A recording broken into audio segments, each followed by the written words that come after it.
Hello friends, welcome back to your own channel study with Hemant. दोस्तों, अगर आप channel पे नए हैं, मैं बता दूं, रोज़ शाम को 7:15 हमारी नई वीडियो आती है। तो जल्दी से चैनल को सब्सक्राइब कर दें। वीडियो अच्छी लगे तो लाइक कमेंट ज़रूर करें, दोस्तों से बातें शेयर करें, और कुछ भी डाउट्स हैं बिंदास होकर कमेंट में पूछें, मैं जवाब ज़रूर दूंगा। दोस्तों, लास्ट वीडियो में थोड़ा टेक्निकल इशू के कारण बीच में वीडियो रुक गई थी, तो अभी पार्ट 2 इसको कंसिडर कीजिए। आज का topic part 2 of chapter 9 fundamental rights.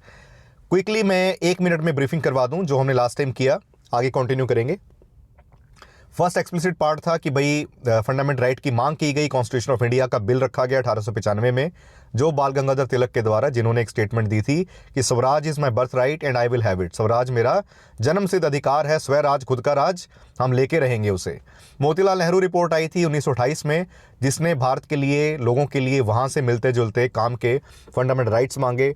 फिर कांग्रेस ने एक मता पास किया था, रेजोल्यूशन था, अडॉप्ट किया जो फंडामेंटल राइट्स के लिए, कराची सेशन 1931 में, जिसके प्रेसिडेंट थे सरदार वल्लभ भाई पटेल।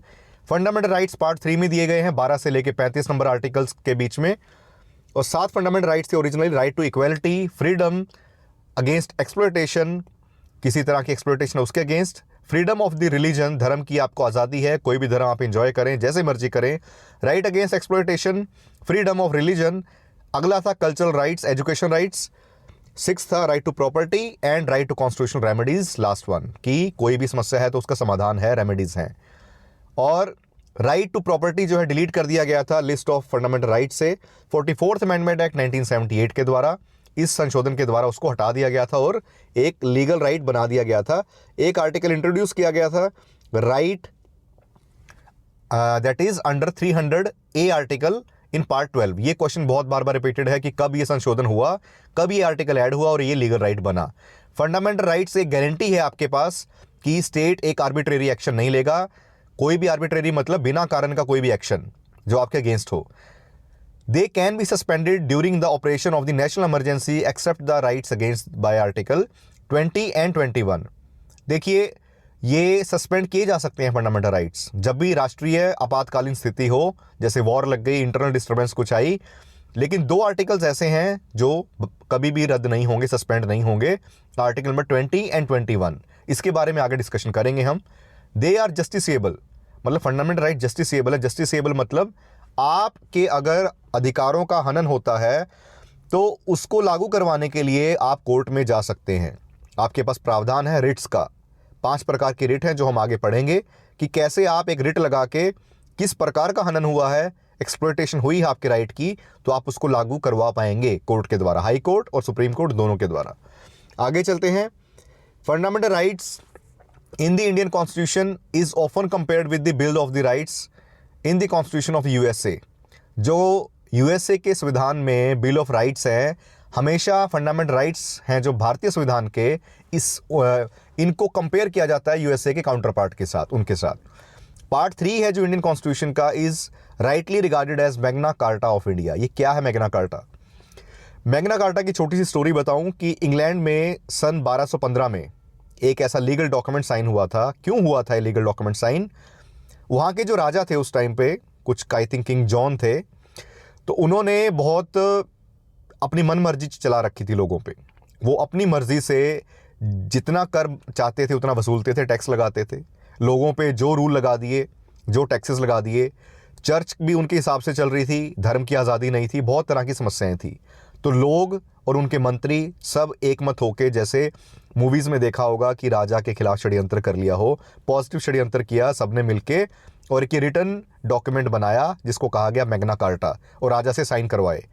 और ये बनाया गया कि nobody is above the law. विधि से, विधान से कोई बड़ा नहीं है, राजा भी बड़ा नहीं है। तो इसीलिए मैग्ना कार्टा एक एग्जाम्पल रख दी गई, क्योंकि वो सबसे पहले वो आया। फिर तकरीबन अप्रॉक्सीमेटली 500 साल के आसपास तब ये बिल ऑफ राइट्स आया यूएसए में, सेम उसी फंडामेंटल के साथ, कि लोगों के अधिकार हों, तो जब भी कोई समस्या है तो इनको रेफर किया जा सके। किसी की मनमर्जी ना हो कि आज राजा इस प्रकार के हैं तो राजा ऐसे करेंगे, कल राजा वैसे हो गए तो वैसे करेंगे। It is like that. I hope ये याद रहेगा। सन 1215, ये जो आर्टिकल्स 2 ऊपर आपको मैंने बताए हैं, आर्टिकल 20 एंड 21, रिपीटेड क्वेश्चन है कि जब भी इमरजेंसी लगे, नेशनल इमरजेंसी, कौन से 2 आर्टिकल्स हैं जो रद्द नहीं होंगे? One is right to life and liberty, one is right to protection against conviction, ये आगे आएगा, उसमें मैं एक्सप्लेन करूंगा, मुझे ध्यान में आया कि मैं हाईलाइट कर दूं इसलिए मैंने दोबारा बताया। आगे चलते हैं। The fundamental rights are defended and guaranteed by the constitution. जो फंडामेंटल राइट्स हैं वो डिफेंड और गारंटी किए गए हैं, उनको बचाया गया है, उनको प्रोटेक्ट किया गया है और गारंटी भी दी गई है आपको संविधान के द्वारा कि ये आपको मिलेंगे, ये फीचर्स, ये फैसिलिटीज़ आपको मिलेंगी। आर्टिकल 14 क्या कहता है? Provide for the equality before the law and equal protection of the law. संविधान के आगे भी सब बराबर हैं और संविधान सबके लिए भी बराबर है। मतलब कोई राजा है, कोई रिक्शा वाला है, कोई बहुत बड़ा नेता है, संविधान के आगे बराबर हैं। और equal protection of the law, कि लॉज जो हैं सब पे बराबर से लागू भी होंगे, किसी की लॉ की डेफिनेशन किसी के आगे अलग नहीं होगी, उस लॉ को भी मैनिपुलेट होने से भी बचाया जाता है इसमें। So that is the right to equality. उसके बाद है right to equality enshrined in the constitution from articles 14 to 18, 14 से लेके 18, ये 5 आर्टिकल 14, 15, 16, 17, 18, ये 5 आर्टिकल्स राइट टू इक्वालिटी से रिलेटेड हैं। एक छोटी सी कोई स्टोरी बना के वो भी आपको मैं याद करवा दूंगा कि कैसे कैसे आर्टिकल्स आप टिप्स पे रख पाएंगे। Prohibition of discrimination on the grounds of religion, race, caste, sex और प्लेस ऑफ बर्थ। मतलब प्रोहिबिशन है, प्रतिबंध है भेदभाव का। किस आधार पे? धर्म के आधार पे, रेस आपकी क्या है, नस्ल क्या है आपकी, जात क्या है आपकी, कास्ट, सेक्स क्या है, मेल है, फीमेल है आप, ट्रांसजेंडर हैं, और प्लेस ऑफ बर्थ, आप कहाँ पे पैदा हुए हैं। आप बिहार में पैदा हुए हैं तो ये नहीं है कि आपके अधिकार कम हो गए हैं, आप दिल्ली देश की राजधानी में पैदा हुए हैं तो आपके अधिकार कुछ अलग नहीं होंगे, सब बराबर है भाई। तो ये है आर्टिकल 15 अनुच्छेद नंबर 15। पहले आई बराबरी, फिर उसके बाद जब बराबरी मिल गई तो भाई कोई भेदभाव नहीं होगा, अगली बात हो गई, किसी प्रकार का डिस्क्रिमिनेशन नहीं। Article number 16 equality of opportunity in matters of public employment. जब सोशल ताना बाना बराबरी का फील होता है कि हाँ जी लॉ सबके लिए बराबर है जी, जब लॉ बराबर हो गया तो अब हमारा सोशल ढांचा बराबर है कि हमारे साथ किसी प्रकार का नॉर्मल भेदभाव नहीं है रूटीन लाइफ का। अब रोजी रोटी की बात करें तो एम्प्लॉयमेंट की अपॉर्चुनिटी सबके लिए बराबर है। जो आप आरक्षण देखते हैं, बच्चों के मन में सवाल उठता है कि फिर आरक्षण क्यों है, क्या ये भेदभाव नहीं है? तो वो एक डिबेटेबल कॉन्सेप्ट है, डिबेट करने वाला। तो लेकिन जो संविधान का पक्ष है, वो उनका एंगल है, उनका जो नज़रिया है वो ये है कि एक वीकर सेक्शन के लिए, जो कमज़ोर वर्ग है समाज का, उसके लिए पॉजिटिव फेवर किया गया है, नेगेटिव फेवर नहीं किया गया कि आपको अतुलना पे रखा गया, आप बराबर नहीं है। कि जो कमज़ोर है उसको प्रोटेक्ट करने के लिए, उसको थोड़ा और अपॉर्चुनिटी देने के लिए ये छूट दी गई है।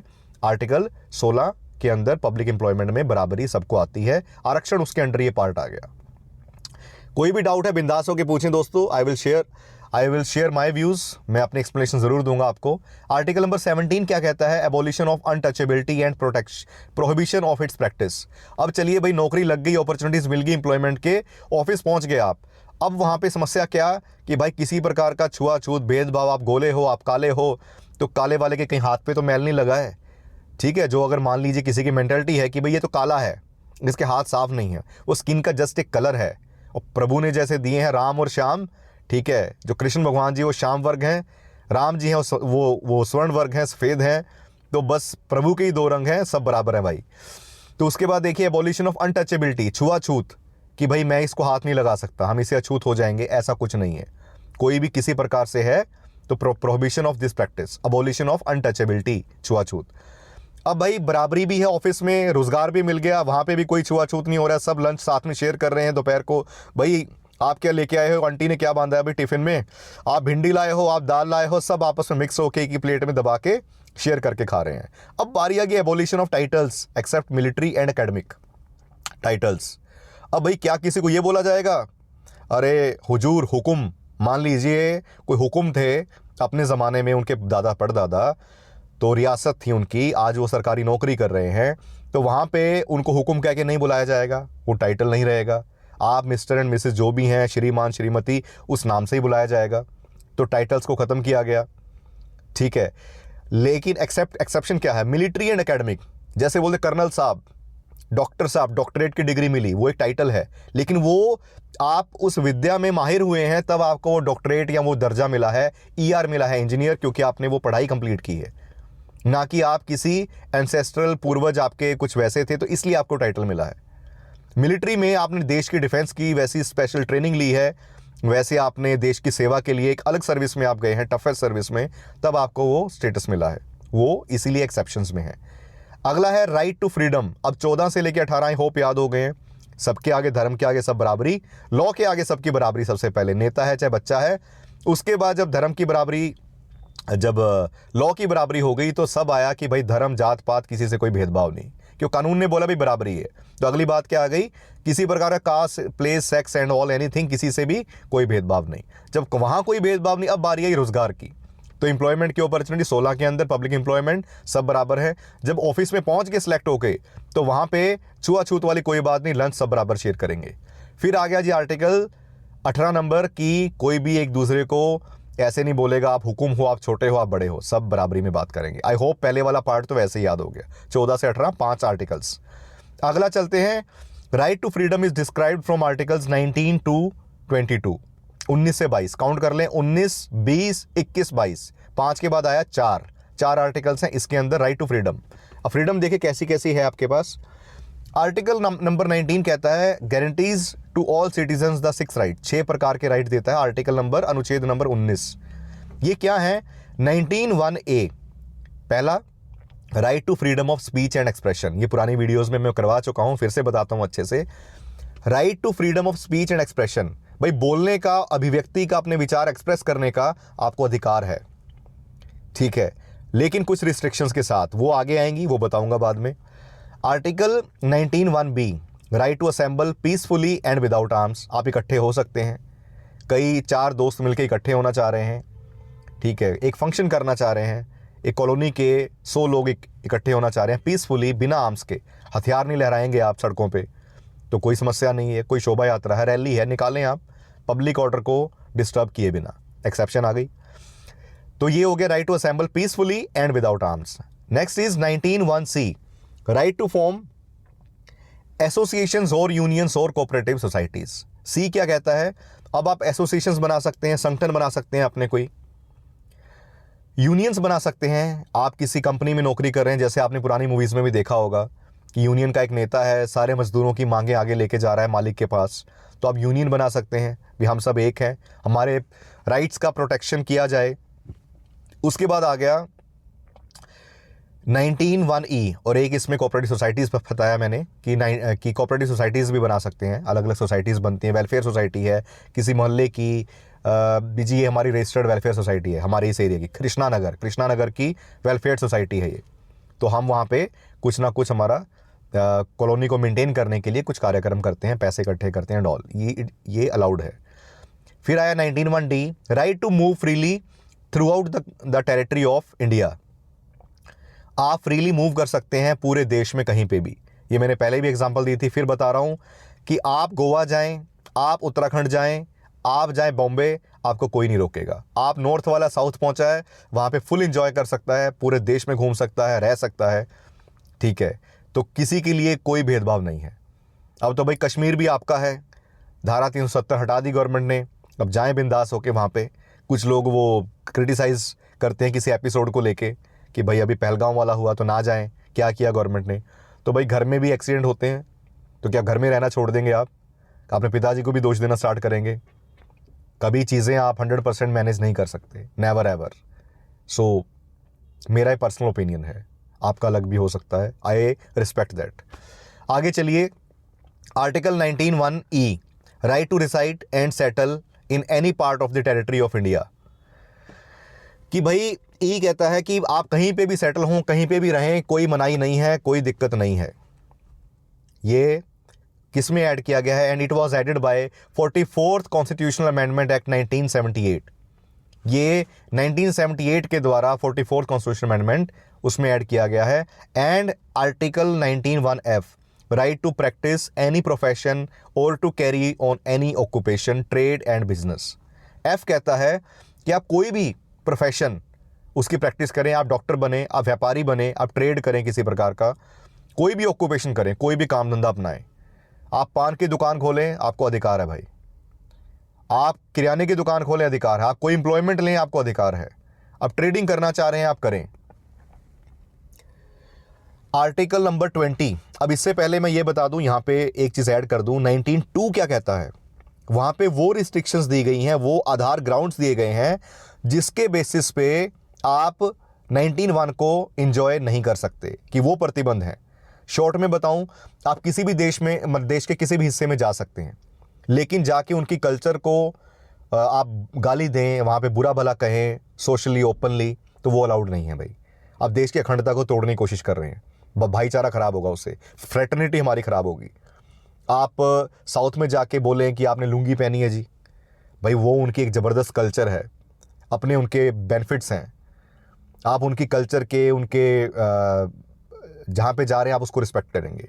आप कोई ट्रेड प्रोफेशन कर रहे हैं, बट जैसे प्रोस्टिट्यूशन है बहुत सारी कंट्रीज़ में, थाईलैंड एंड ऑल, वहाँ पे लीगल है, इकोनॉमी का हिस्सा है भाई, बैकबोन है उनकी इकोनॉमी की। लेकिन भारत में हमारी मॉरल वैल्यूज़, हमारी कल्चर उसको अलाउ नहीं करती, तो हम उसके अगेंस्ट हैं, तो वो आपकी रिस्ट्रिक्शन है, प्रतिबंध है आप पे। इसी तरह आप इकट्ठे हो सकते हैं but without arms, social order को डिस्टर्ब किए बिना। कोई रैली निकालनी है तो भाई कोई एम्बुलेंस डिस्टर्ब ना हो, ऑफिस जाने वाले लोग डिस्टर्ब ना हो, बच्चे स्कूल जाने वाले डिस्टर्ब ना हो, तो उसके लिए आपको प्रॉपर एडमिनिस्ट्रेशन से, प्रशासन से परमिशन लेनी पड़ेगी। तो ये रिस्ट्रिक्शन के साथ आप उसको एंजॉय कर सकते हैं। आपके पास अभिव्यक्ति का अधिकार है आप, लेकिन यहाँ पे पाकिस्तान जिंदाबाद के नारे लगा दें, भारत मुर्दाबाद बोलें, तो भाई कौन आपको लगाने देगा। जिस देश का अन्न खा रहे हैं तो हम उसके बारे में गलत बोलेंगे, देश के कॉन्स्टिट्यूशन के बारे में गलत बोलेंगे, जो आपको एम्पावर कर रहा है, खिला रहा है, पिला रहा है, ठीक है, सारी फैसिलिटी दे रहा है, सब कुछ, तो वो अलाउड नहीं है। So I hope I am very much clear. आगे चलते हैं। Article number 20 provides for the protection in respect of conviction for offences. Protection, आपको बचाव, in respect of conviction. Conviction मतलब आप पे कोई दोष साबित हो रहा है, आप पे कोई दोष लगाया गया है। एग्जाम्पल दूं, मान लीजिए 1990s में कोई बॉम्ब ब्लास्ट हुआ, संजय दत्त उसमें दोषी पाए गए। जब उनकी बारी आई तो उस टाइम तक, मान लीजिए 5 साल बाद उनको ट्रायल हुआ या उनको सज़ा हुई, तो सज़ा उस टाइम पे 1992 या जब भी वो हुआ उस हिसाब से होगी, ना कि 5 साल के बाद जो आज प्रेजेंट में कानून है। तो ये एक चीज़ हो गई। दूसरी, अगर मान लीजिए कहीं इमरजेंसी लगी है देश में, उस इमरजेंसी के आधार पे पुलिस आपको, आपके बेटे को उठा के लेगी बिना कोई कारण बताए, आर्बिट्रेरी एक्शन हो गया, तो उसमें आपको छूट है भाई, आप जाके उसके अगेंस्ट रिट लगा सकते हैं, कोर्ट में याचिका दर्ज कर सकते हैं, उसको कहते हैं रिट। तो ये प्रोटेक्शन है आपके पास, ये वाला अधिकार नहीं कोई छीन पाएगा। नेक्स्ट है protection of life and personal liberty is described in article 21। Life and personal liberty, आपको जीने का अधिकार है इमरजेंसी में भी। पर्सनल लिबर्टी, आप काम काज के लिए, रोजी रोटी कमाने के लिए मूव कर सकते हैं कंट्री में। सिर्फ और सिर्फ जैसे 20 में है कि प्रोटेक्शन है, आप वकील कर पाएंगे अपनी प्रोटेक्शन के लिए, अपने आप को निर्दोष साबित करने के लिए चीज़ें हैं। इसी तरह 21 में आप घूम सकते हैं, इधर से उधर जा सकते हैं। So these are the 2 rights, 20 and 21। 20 conviction याद कर लीजिए, 21 उसके बाद भाई दोष मुक्त होंगे तभी घूम पाएंगे, ऐसे याद कर लीजिए। तो 20 पहले कन्विक्शन आ गया, 21 आ गया right to life and personal liberty. आगे चलते हैं दोस्तों। 86 क्या कहता है? कॉन्स्टिट्यूशनल अमेंडमेंट एक्ट 2002, 86वां संशोधन 2002 made elementary education a fundamental right. Elementary जो बिल्कुल स्कूली स्टार्टिंग एजुकेशन है उसको फंडामेंटल राइट बनाया गया और ऐड किया गया article 21A, 21A article add कर दिया गया इसके द्वारा। आर्टिकल 22 क्या कहता है? जैसे ये फिर रिपीट कर दूं मैं एक चीज़ कि देखिए, जैसे कोई भी टोटल नंबर ऑफ आर्टिकल्स हमारे 395 थे जब ओरिजिनली कॉन्स्टिट्यूशन बना। अब उसके बाद जब भी कोई संशोधन हुई, अमेंडमेंट हुई, तो आर्टिकल कैसे ऐड किए गए हैं? जैसे 21A, मान लीजिए ये पहली संशोधन थी, तो 395 के बाद 396 वाला आर्टिकल वो ये बना 21A, उसके सब पार्ट्स बना दिए गए, टोटल नंबरिंग बढ़ गई। एट प्रेजेंट मान लीजिए 448 हैं और 448 ही एक्सेप्टेड फिगर है आज की डेट में, तो 448 हैं, लेकिन 396 नंबर आर्टिकल नहीं है, वो सब पार्ट्स बना बना के ऐसे दिए गए हैं।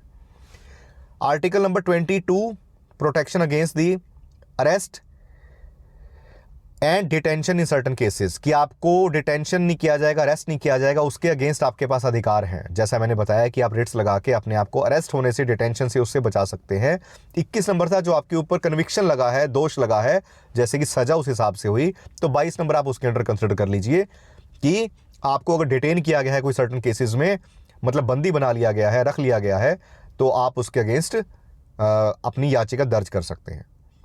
Now right against exploitation is described in article 23 and 24। अब देखिए 19, 20, 21, 22। 19 में आपने पढ़ लिया कि आपके पास आज़ादी है हर प्रकार की, जैसे जैसे आपने सारी पढ़ी। 20 में फिर आगे भाई हर प्रकार की आज़ादी है, तो भाई लगा कि यार अगर किसी ने दोष लगा दिया तो कैसे छूट मिलेगी। तो 20 नंबर पे भाई दोष की आज़ादी मिल गई कि कोई भी कन्विक्शन अगर हमारे ऊपर लगती है तो भाई हम उससे बचाव कर सकते हैं। हमारे ऊपर कोई आरोप लगता है, अब आरोप से आप कंफर्टेबल हो गए, प्रोटेक्शन मिल गई, अब आप फ्री हैं, देश में घूमे भाई। 21 नंबर में घूम फिर लिए।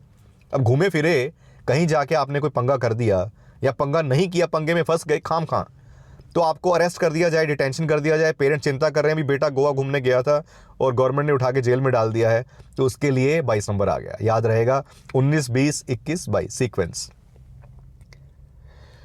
उसके बाद आगे right against exploitation is described in the article 23 and 24। Exploitation के अगेंस्ट 2 राइट्स दिए गए हैं 23 और 24। भाई किसी भी तरह का शोषण आपका नहीं किया जाएगा। Article number 23 provide prohibition of traffic in human beings and forced labour. बाहर घूमने गए थे, अभी अरेस्ट से तो बच गए, अब पता लगा उठा के किडनैप कर लिया और ह्यूमन ट्रैफिकिंग के लिए, जैसे आपने वो एग्जैक्ट नाम भूल गया मुझे, मिलीनियर कोई एक मूवी आई थी जो समथिंग, तो भी उसमें बच्चों को दिखाते हैं कि कैसे कैसे भिखारी बनाया जाता है, उठा के किडनैप कर लिया, बच्चों को फोर्स लेबर में डाल दिया, छोटी छोटी दुकानों पे छोटे छोटे बच्चे काम कर रहे हैं, उन सब से प्रोटेक्शन है। तो आप कहीं घूमने गए, पेरेंट्स से कोई बच्चा अलग हो गया, कोई फोर्स लेबर में उसको डाल दिया, ह्यूमन ट्रैफिकिंग में डाल दिया, उससे छूट मिल गई। सीक्वेंस में नेक्स्ट आ गया, तो ये आपके एक्सप्लॉयटेशन से बच गए। उसके बाद article number 24 provides for the prohibition of employment of children in the factories. अब भाई ये घूमने फिरने वाला ट्रैफिक से तो बच गए, लेकिन गरीबी इतनी है, एजुकेशन उतनी ज़्यादा नहीं पहुंच पाई है हर जगह तक, लोगों में अवेयरनेस नहीं है, तो सरकार की नीति चीज़ें लोग नहीं मानते हैं भाई। अब बच्चे लोग पढ़े नहीं हैं तो बच्चे 7-7, 8-8 हैं। अब बेचारे घर चल नहीं रहा, एक कमाने वाला 10 खाने वाले, कैसे करें। छोटे छोटे बच्चे फैक्ट्रियों में काम करने लग पड़ते हैं। ऐसे में 24 नंबर आर्टिकल बचाता है for the prohibition of employment of children in the factories, कि फैक्ट्रीज में ये छोटे बच्चे काम नहीं करेंगे। इसीलिए आपने कभी देखा होगा, आप किसी बेकरी में गए, छोटा सा लड़का वहाँ पे काम कर रहा है, आपने खाने के लिए एक पेस्ट्री मांगी, वो दे रहा है, आपको देख के तरस आ गया, अरे यार इतना छोटा बच्चा, मैं पेस्ट्री खा रहा हूँ और ये बेचारा सर्व कर रहा है। आपको तरस आया, आपने पूछा बेटा कितनी उम्र है आपकी, उसने बोला जी मैं जी 15 साल का। आपको हंसी आ रही है, अरे यार तू तो 8 साल का लग रहा है, 10 साल का, 15 का कैसे हो गया। तो मालिक ने बोल रखा है कि लेबर डिपार्टमेंट वाले छापा मारने आए तो उनको बताना मैं मर्जी से काम कर रहा हूँ, 15 साल का हूँ, डॉक्यूमेंट कोई नहीं है मेरे पास, तो प्रूफ को क्रॉस चेक करने के लिए। ये होती है कहानी। तो दोस्तों आगे चलें। Right to freedom of religion is described from articles 25 to 28। तो फ्रीडम ऑफ रिलीजन जो है वो दिया गया है कि धर्म की आज़ादी है 25 से लेकर 28 तक, 25, 26, 27, 28, कि आप धर्म को कैसे भी प्रोपेगेट कर सकते हैं, अपने धर्म का प्रचार कर सकते हैं। भारत की ऑफिशियल स्टेटमेंट है स्टेट हैज़ नो रिलीजन, मतलब धर्म निरपेक्ष भारत, सब धर्म बराबर हैं, ये उसकी इंटरप्रिटेशंस हैं आगे। आर्टिकल नंबर 29 एंड 30 ये कल्चरल एंड एजुकेशन राइट्स हैं माइनॉरिटीज़ के लिए, कि आप अपनी मातृभाषा में अपना स्कूल खोल सकते हैं, मातृभाषा में वहाँ बच्चों को पढ़ा सकते हैं। इसीलिए मदरसे से लेके गवर्नमेंट सबको छूट देती है। कोई भी गुरमत समागम का जो स्कूल है, मतलब सिख कम्युनिटी है, तो अपनी जो रिलीजियस एजुकेशन देना चाह रही है बच्चों को, उसके लिए उन्होंने माइनॉरिटीज़ के अलग से छोटे स्कूल्स खोले हैं, पंजाबी में पढ़ाना चाह रहे हैं, छूट है भाई भारत सरकार से। तो देखिए हर किसी को, हर कम्युनिटी को कितने बेहतरीन ढंग से हमारे संविधान में एकोमोडेट किया गया है। आर्टिकल नंबर 32 आता है provides for the constitutional remedies. अगर ऊपर में से दिए गए 14 से लेके 30 तक, 31 तक इवन बाद में एक और राइट आएगा, तो उसमें कोई भी छेड़खानी हुई तो भाई आपके पास दवाई है, इंजेक्शन है लगाने के लिए। That is article number 32। Doctor BR Ambedkar ने इसे कहा है सोल ऑफ द कॉन्स्टिट्यूशन। भाई आत्मा है ये, सारे हाथ पैर आंखें सब कुछ इनसे सुरक्षित रहेगी। कोई भी पीड़ा में है, आंखें परेशानी में है, तो आत्मा सबका इलाज करेगी। तो सुप्रीम कोर्ट ने इसको बोला है आर्टिकल 32 के अंडर कि supreme court can issue Ritz only for the enforcement of the fundamental rights. Article number 32 के तहत सुप्रीम कोर्ट रिट इशू कर सकती है, उसको ज़बरदस्ती लागू करवाने के लिए संविधान के द्वारा, and high courts under article 226 can issue Ritz not only for the enforcement of fundamental rights but also for any other purpose. मतलब जो हाई कोर्ट के पास दायरा थोड़ा बड़ा है सुप्रीम कोर्ट से, किस मैटर में? फंडामेंटल राइट्स की जो रिट्स हैं, रिट्स के मामले में, कि हाई कोर्ट जो है वो रिट्स उसके ऊपर भी जारी कर सकती है, लगा सकती है, मतलब उनका संज्ञान ले सकती है अगर कोई पब्लिक इंटरेस्ट लिटिगेशन लगाई गई, PIL। मतलब किसी को लगा कि यार ये तो पब्लिकली मुझे इसके बारे में रिट लगानी चाहिए कि सभी लोग पीड़ित हैं जी। क्लीन एयर, फैक्ट्रीज भाई कोई भी ध्यान नहीं रख रही हैं, जो देखो गंगा में पोल्यूशन से भरा हुआ जो वेस्ट है, सारी फैक्ट्रियाँ वहाँ बहा रही हैं। ये किसी एक आदमी की दिक्कत नहीं है भाई, सबकी है। सबकी है तो भी मैं आगे आऊँगा और एक पब्लिक इंटरेस्ट लिटिगेशन लगाऊंगा कोर्ट में कि जी ये तुम्हारा right to life and liberty disturb हो रहा है। राइट टू लाइफ क्या है? साफ हवा, साफ पानी, सेफ सिक्योर इन्वायरमेंट, सेफ्टी हो। अब ये चीज़ें वायलेट हो रही हैं तो कोई रिट लगा सकता है, आप भी लगा सकते हैं। आप सोचिए, आज तक ये चीज़ें हैं पता आपको? अब ऐसा नहीं है कोर्ट में लगा दी कि सब लटकती ही रहती हैं, ऐसा नहीं है। आप जब पूरे तरह से इक्विप्ड होकर जानकारी लेके जब जाएंगे तो एडवोकेट भी हायर करेंगे तो अलग लेवल से बातचीत करेंगे, आप अलग कॉन्फिडेंस से बातचीत करेंगे। मेरे एडवोकेट भाई इसको सुन रहे हो तो नाराज ना हो। सो फ्रेंड्स, नेक्स्ट कंटिन्यू करेंगे, दैट इज पार्ट 3 में 26 मिनट की वीडियो है। आप इसको रिवाइज करके डाइजेस्ट कर पाएँ, दैट इज़ वेरी इंपॉर्टेंट। इसीलिए मैं पहली वीडियो एक ऐसी बना रहा हूँ कि ये देखिए इतना पार्ट अभी और है, ये दिस वन, क्योंकि रेट्स हैं, रेट्स के लिए मुझे एक क्लास और चाहिए ताकि मैं डिटेल में एक्सप्लेन कर पाऊँ आपको। सो फ्रेंड्स, कैसी लगी आपको वीडियो? कैसा लगा फंडामेंटल राइट्स? क्या मज़ा आ रहा है, क्या नहीं? कमेंट्स करके ज़रूर बताएं। अच्छी लगी तो दोस्तों से ज़रूर शेयर करें and stay tuned for the next video. Thank you so much.